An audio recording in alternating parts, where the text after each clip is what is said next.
Teena's സ്വന്തം അടുക്കളയുടെ ഒരു പുതിയ വീഡിയോയിലേക്ക് എല്ലാവർക്കും സ്വാഗതം. ഇന്ന് ഞാനിവിടെ ഉണ്ടാക്കാൻ പോകുന്ന ഒരു ക്യൂക്കമ്പർ ഡ്രിങ്കാണ്. അപ്പോൾ അത് സമ്മർ ആയതുകൊണ്ട് നമുക്ക് കുടിക്കാൻ പറ്റുന്നൊരു ഡ്രിങ്കാണ്. നമ്മുടെ ബോഡി കൂൾ ചെയ്യും. അതുകൂടാണ്ട് ഒരുപാട് ബെനിഫിറ്റ്സ് ഉണ്ട്. ഡയബറ്റീസ് ഉള്ളവർക്കും BP ഉള്ളവർക്കും ഒക്കെ ഇത് കുടിക്കാവുന്നതാണ്. വെയ്റ്റ് ലോസിന് ട്രൈ ചെയ്യുന്നവർക്കും ഇത് കുടിക്കാവുന്നതാണ്. നല്ല ഹെൽത്തി ആയിട്ടുള്ള ഡ്രിങ്കാണ്. എളുപ്പത്തിൽ തയ്യാറാക്കാം. ആസ് യൂഷ്വൽ വളരെ കുറച്ച് ഇൻഗ്രീഡിയൻസ് മതി. നമുക്കത് ഒരു ഹെൽത്തി ഡ്രിങ്കാണ്. ഇടയ്ക്ക് നമ്മുടെ ഡയറ്റിൽ ഇൻക്ലൂഡ് ചെയ്യുന്നത് നമ്മുടെ ബോഡീനെ നന്നായിട്ട് ഡീടോക്സിഫൈ ചെയ്യും. അപ്പോൾ തീർച്ചയായിട്ടും ഇതെല്ലാവരും ട്രൈ ചെയ്ത് നോക്കുക. ആരെങ്കിലും എൻ്റെ ചാനൽ ആദ്യമായിട്ടാണ് കാണുന്നതെങ്കിൽ ലൈക്ക് ചെയ്യുക, സബ്സ്ക്രൈബ് ചെയ്യുക, ബെൽ ബട്ടണും കൂടെ ഒന്ന് എനേബിൾ ചെയ്തേക്കുക.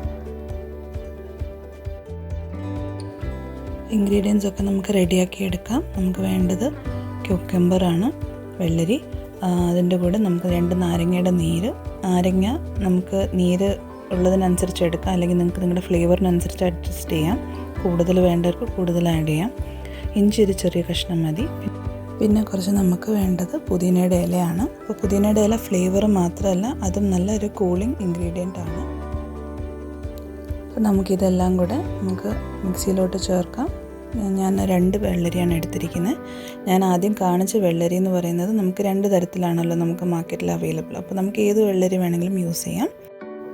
അപ്പോൾ നമുക്ക് ഈ വെള്ളരി അരിഞ്ഞത് നമുക്ക് മിക്സിയുടെ ജാറിലോട്ട് ആഡ് ചെയ്യാം. അതിൻ്റെ കൂട്ടത്തിൽ നമുക്ക് ബാക്കിയുള്ള ഇൻഗ്രീഡിയൻസും ചേർത്ത് കൊടുക്കാം. അപ്പോൾ ഞാൻ നെക്സ്റ്റ് ആഡ് ചെയ്യുന്നത് മല്ലിയിലയാണ്.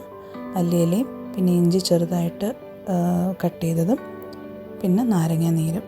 കുറച്ച് വെള്ളമാണ് ഞാൻ ചേർക്കുന്നത്. ഞാൻ അപ്രോക്സിമേറ്റ്ലി ഒരു 500 ml വാട്ടറാണ് യൂസ് ചെയ്തിരിക്കുന്നത്.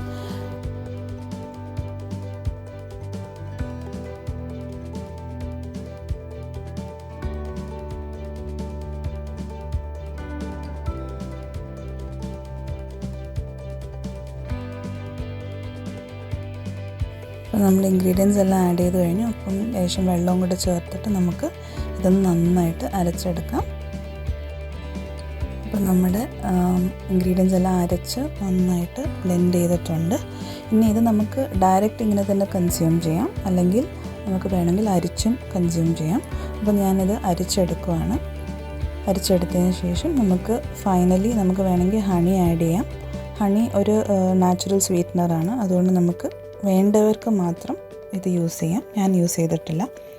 അതുപോലെ തന്നെ ഞാൻ കുറച്ച് പൊമോഗ്രാനറ്റ്സ് ആഡ് ചെയ്തിട്ടുണ്ട്. പൊമോഗ്രാനറ്റ്സ് ആഡ് ചെയ്യുന്നത് നമ്മൾ എപ്പോഴും ഒരു വെയ്റ്റ് ലോസ് അല്ലെങ്കിൽ നമ്മൾ ഒരുപാട് എക്സസൈസൊക്കെ ചെയ്യുമ്പോൾ നമ്മുടെ BP താവാൻ ചാൻസ് ഉണ്ട്. അപ്പോൾ നമ്മൾ അത് അവോയ്ഡ് ചെയ്യാൻ വേണ്ടിയിട്ട് കുറച്ച് പൊമോഗ്രാനറ്റ് നമ്മുടെ ഡയറ്റിൽ ഇൻക്ലൂഡ് ചെയ്യുന്നത് നല്ലതാണ്. നമ്മുടെ BP അത് നന്നായിട്ട് റെഗുലേറ്റ് ചെയ്യും. അപ്പോൾ നമുക്ക് പൊമോഗ്രാനറ്റ്സ് ആഡ് ചെയ്യുമ്പം നമുക്ക് നമ്മുടെ BP ഒത്തിരി ലോവർ ആവാണ്ട് നമുക്ക് കൺട്രോൾ ചെയ്യാൻ പറ്റും. നമ്മുടെ ഡ്രിങ്ക് ഇവിടെ റെഡിയായി. ഞാനിപ്പോൾ അതൊരു സെർവിങ് ഗ്ലാസ്സിലോട്ട് ഒഴിക്കുകയാണ്. അപ്പോൾ ഞാൻ നേരത്തെ പറഞ്ഞതുപോലെ നമുക്ക് വേണമെങ്കിൽ ഹണി ആഡ് ചെയ്യാം. ഞാനിതിൽ വേറെ ഇൻഗ്രീഡിയൻസ് ഒന്നും ആഡ് ചെയ്തിട്ടില്ല. ഞാൻ കുറച്ച് ചങ്ക്സ് ഓഫ് ക്യൂക്കമ്പർ, നമ്മൾ നേരത്തെ കട്ട് ചെയ്ത ക്യൂക്കമ്പർ തന്നെ ഞാൻ ചെറുതായിട്ട് കട്ട് ചെയ്ത് അത് ആഡ് ചെയ്യുന്നുണ്ട്. പിന്നെ കുറച്ച് പൊമോഗ്രാനറ്റും. അപ്പോൾ നമുക്കൊരു ഇത് ഇടയ്ക്ക് കടിക്കാൻ കിട്ടുമ്പോൾ നല്ലൊരു ടേസ്റ്റാണ്. ഇതിൽ യൂസ് ചെയ്തിരിക്കുന്ന എല്ലാ ഇൻഗ്രീഡിയൻസും നാച്ചുറലാണ്. അപ്പം നമുക്ക് ഒരുപാട് ഹെൽത്ത് ബെനിഫിറ്റ്സ് നാച്ചുറലി നമുക്ക് കിട്ടും. അപ്പോൾ ഞാൻ കുറച്ച് ബെനിഫിറ്റ്സ് ആദ്യമേ മെൻഷൻ ചെയ്തു. അതേപോലെ പെണ്ണുങ്ങൾക്ക് ഇടയ്ക്കുണ്ടാകുന്ന യൂറിനറി ഇൻഫെക്ഷൻസ് എന്തെങ്കിലും ഉണ്ടെങ്കിൽ പോലും ഇത് നന്നായിട്ട് കുറയ്ക്കും. അതിൻ്റെ ടെൻഡൻസി കുറയ്ക്കും. കാരണം നമ്മുടെ ബോഡി ഒന്ന് കൂളാവുകയാണ്. അതേപോലെ ഇതിൻ്റെ കൂടെ നമുക്ക് വേണമെങ്കിൽ കുറച്ച് മല്ലി ഇലയും കൂടെ ചേർക്കാം. ഞാൻ മിൻറ്റ് മാത്രമേ ചേർത്തിട്ടുള്ളൂ. മല്ലി ഇലയും കൂടെ ചേർക്കുകയാണെങ്കിൽ യൂറിനറി ട്രാക്ട് ഇൻഫെക്ഷന് നല്ലൊരു റെമഡിയാണത്. അപ്പോൾ എല്ലാവരും ഈ ഡ്രിങ്ക് ട്രൈ ചെയ്യുക. എന്നിട്ട് നിങ്ങളുടെ ഫീഡ്ബാക്ക് കമൻസിലൂടെ എന്നെ അറിയിക്കുക. Thank you for watching Teena's സ്വന്തം അടുക്കള.